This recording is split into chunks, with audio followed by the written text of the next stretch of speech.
ગાંધીધામ મહાનગરપાલિકા દ્વારા વરસાદ બાદ પેચવર્ક અને રોડ રિપેરિંગની કામગીરી પૂરજોશમાં. ઈસ્ટ ઝોનમાં ચાલુ કામગીરીની રૂબરૂ સમીક્ષા કરતા મ્યુનિસિપલ કમિશનર શ્રી મેહુલ દેસાઈ.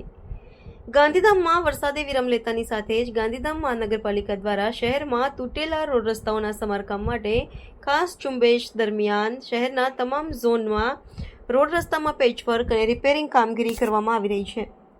આજે તારીખ 14/7/2025ના રોજ મ્યુનિસિપલ કમિશનરશ્રીએ તમામ ઝોન પૈકી ઈસ્ટ ઝોનના વિવિધ વિસ્તારોમાં ચાલતી રોડ રસ્તાની રિપેરિંગની કામગીરીની રૂબરૂ સમીક્ષા કરી હતી. ઈસ્ટ ઝોનના રોડ રસ્તા રિપેરિંગ કામગીરી દરમિયાન નાગરિકો સાથે વાર્તાલાપ પણ કર્યો હતો. ચોમાસાની ઋતુ દરમિયાન વરસાદના વિરામ બાદ રોડ રસ્તા રિપેરિંગની કામગીરી પૂરજોશમાં ચાલી રહી છે. ગાંધીધામ મહાનગરપાલિકાના તમામ અધિકારીશ્રીઓ, કર્મચારીશ્રીઓ કામગીરી ઝુંબેશમાં જોડાયા છે.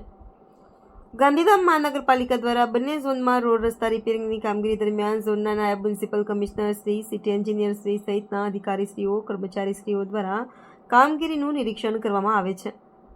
મ્યુનિસિપલ કમિશનર શ્રીની આ ફેરની દરમિયાન તેમની સાથે નાયબ municipal commissioner Shri Sanjay Kumar Ramanuj, East ઝોનના ઇજનેર અને અન્ય સંબંધિત અધિકારીઓ હાજર હતા.